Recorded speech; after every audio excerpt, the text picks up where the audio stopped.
This is a part 8 recording on operator overloading topic. Here we will learn overloading a binary operator where the first operand is not of the class type but of some other type. Such operations are implemented or realized by overloading an operator as a global function, not as a class member function. Let me start off with this code. I have a class marks in this code, marks static array to hold the marks, and capacity member to hold the capacity, that this value 32, and the size to hold the number of elements in this array currently being used or being used at that particular point of time. This is a default constructor setting the attributes to the default state. This is a custom constructor. I have talked about this code many times in the previous recording. So if you have watched my previous recording, I think you should be pretty familiar with this code. This is a function to display the array, and we have two arrays, and this will actually create an object by passing this number 3, which actually represents number of elements in this marks and the marks itself into it. And this is another object which is actually created by invoking a custom constructor by passing two values and the marks array. And we have this marks 3 object created, which is to be created by invoking default constructor. And these are the two functions that are going to be displayed. And we can also try displaying mks3.display. Let me compile this code and see that it doesn't have problem before we start expanding it. So it doesn't have a problem. It displayed the elements of the first object, elements of second object, and the third was invalid object because we didn't have the usable data initialized to it. It was created by invoking a default constructor. Back to the code. So here we actually want to talk about operator overloading.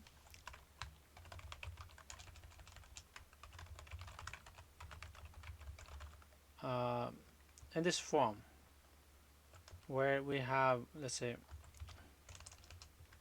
if I have, let's say, let me just start right let me just start from the code itself, right? So I think it would be better to start here. So if I want to, let's say, compute the average of the marks, this object has some average, this object has another average, this has another average, right? In this case, this is a default constructor. It doesn't have any data that is usable. Therefore, the average we consider is going to be 0. We consider the average contained by this object as 0. Now, what we want to do is, for suppose I have let's say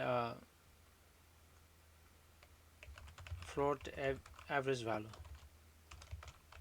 average marks initialized to 0, let's say 0 floating value. And if I want to get do the summation addition of this marks with mks1 object. So if I want to add this marks and this object, if in this expression, if the first this operand is not of marks type, then you can have this operator overloaded as a member of this class. So for it to be used as member, the first operand, like it should be used in this form, mks1 plus abg. If you have you want to use in this form, then you can have a member, but otherwise you cannot have a member which would be used in this form. what I want to do is I want to do the summation of average marks and plus this marks, and it will actually this operation is to compute the average of this object, average of the marks contained in the object, and add that average to this marks, and then copy the result into the whatever is actually going to be returned by this operation to this variable. So this is what I want to do, and again equals to plus mks2. I want to keep accumulating this marks, equals to yes, let me make a correction here, mks and plus mks3. Then we can display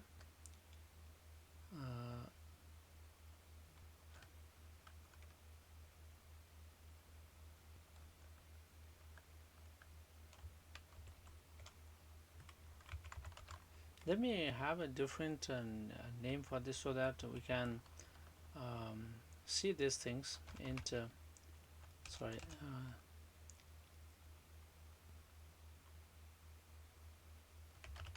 float marks 1,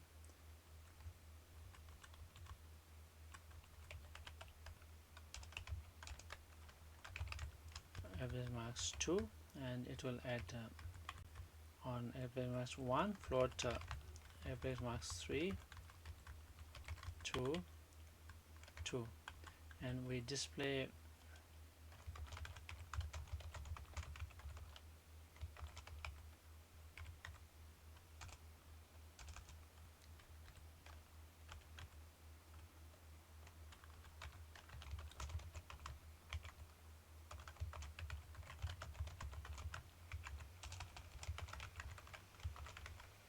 two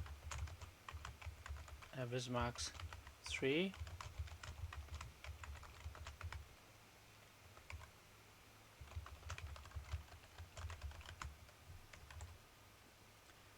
we have this thing here. So now if I let's say if I try to compile this, it will obviously it will complain. Let me go back to the code and try to see what kind of complaint we can get here. In the compilation, it is already complaining the use of this operation. The reason is that that operation is not defined. So we need to define that operation, and the way we define is we want to define using a global function. Obviously in this case we actually expect a floating point return type, because this result of this operation is going to be stored as a floating point data. So we want to have floating return type, and the operator we want to overload is a plus operator, so operator plus. So inside in the parameter list, in the parenthesis, the first argument parameter is going to be a floating point type number, this thing. So let me call this x, and the second is going to be this object, the type of this object, which is marks. So let me receive this as a constant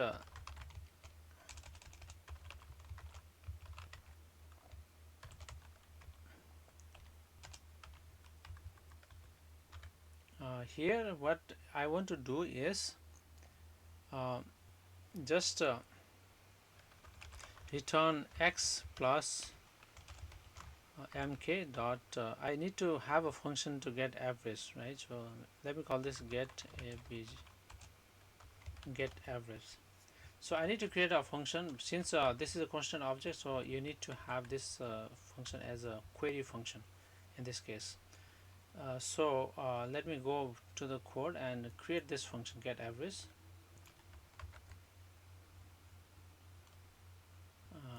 Let me place it here. It must be public, because we are actually using from this public space. You cannot make that function as a private. Let me place it here after the constructor.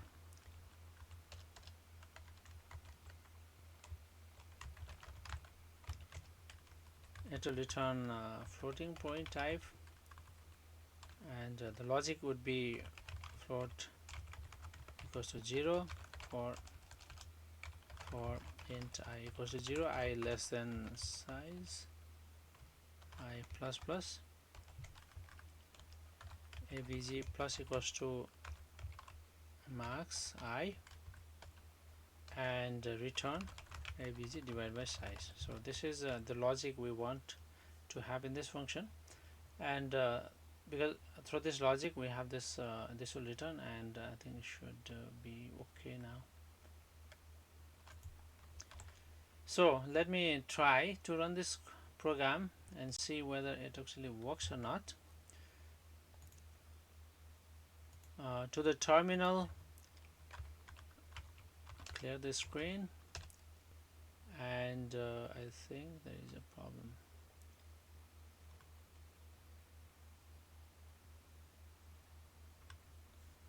I think I should do something. I think it should be something like this. Let me go back. So 0.0.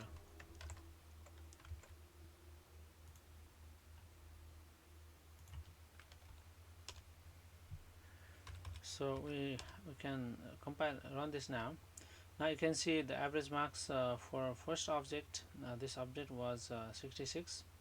This average of these three values, and that was actually added to the average of this. I think the average of this is 77. So if we add 66 and 77, it would be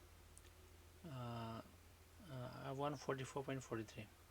And finally, in the third case, it is not a number. So I think we need to handle this situation. This situation has not been handled properly, because if I go back,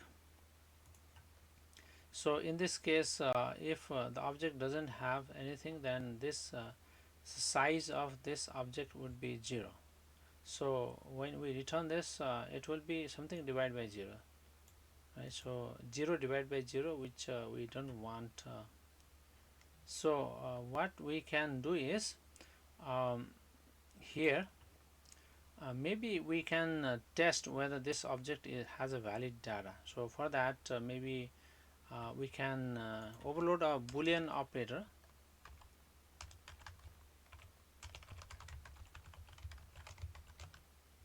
Let me make it a query.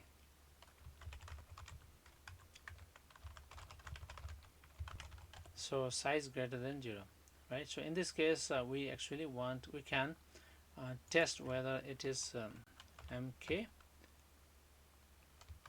and then if it is okay, otherwise 0.0f. we don't want to add anything. We just we want to do something that nothing gets added to x. So let me try again.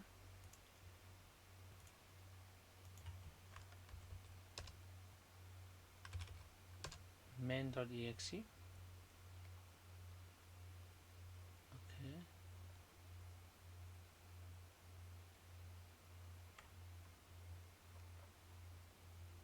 What happened? Let me go back to the code.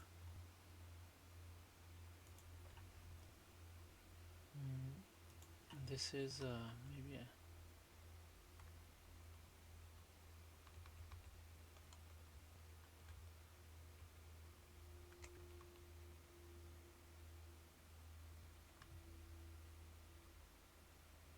you should let me go back. I think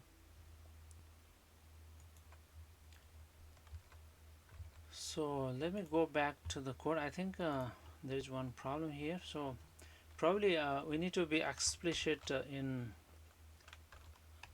casting to Boolean type here. So once we cast to the Boolean type, I think it will be casted to either true or false. Yeah. Let me try again. Go to the terminal.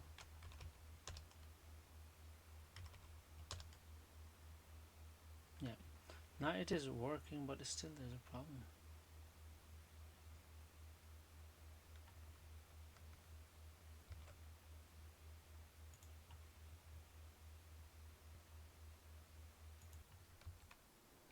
Okay, here well, output is okay.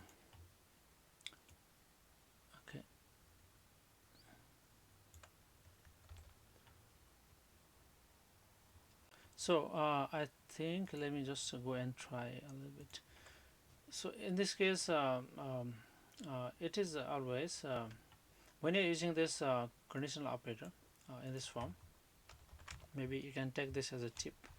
So if you are using this in an expression, it is always safe to use include in a parenthesis, because of the operator associativity and precedence may actually impact that. Either you put in this case, or either you put in this in the shared statement as well. So always enclose this by this two parentheses. So let me do that here. So I put everything in the parentheses, and in that case I may not even need to explicitly do casting here. So I have this code, and going back to the terminal,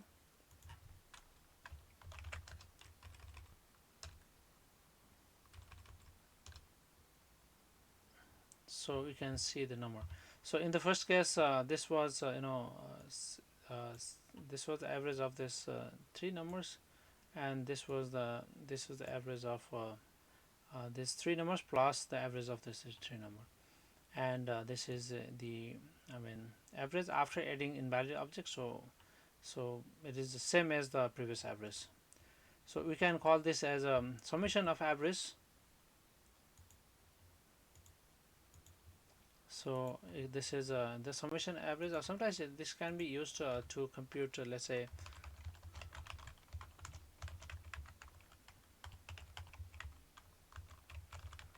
average of averages.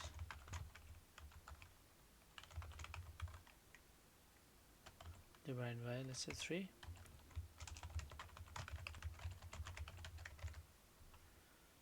So this is one case. In another case,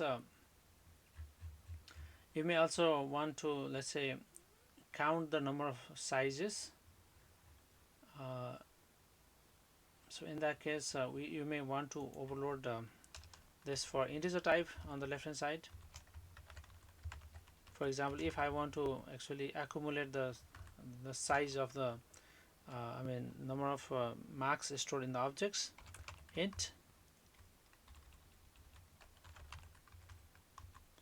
in this case I may want to, let's say, I don't need, I think I can directly use, because in this case I don't have an expression that will involve the division. So get, let's say, size function. This operator may not be needed, and we need to create a get size function here, and still this is a query return size. Now I think this should be okay. Now we can do that kind of accumulation int let's say total size equals to 0, and size equals to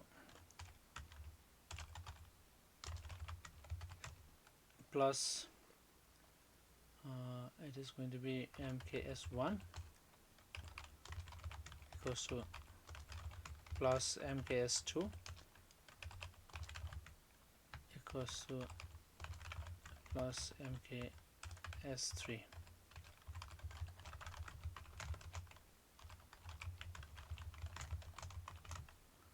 Total size, or total sizes, or summation of sizes.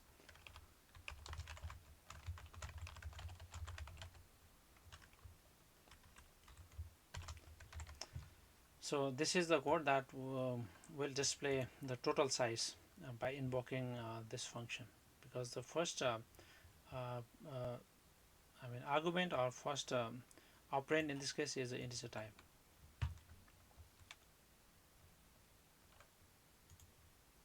To the terminal, compilation and linking and execution.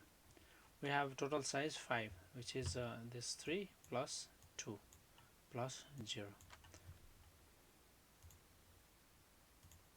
So again, one word of caution here: if I don't have this function defined, then it will actually go ahead and execute this code.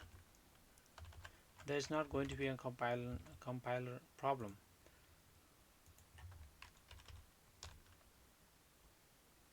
So it is just a warning. Let me just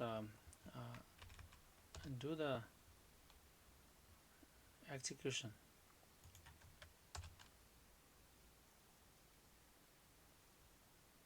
So average is 48, and I think that average is 40, average is okay, but total size is 143.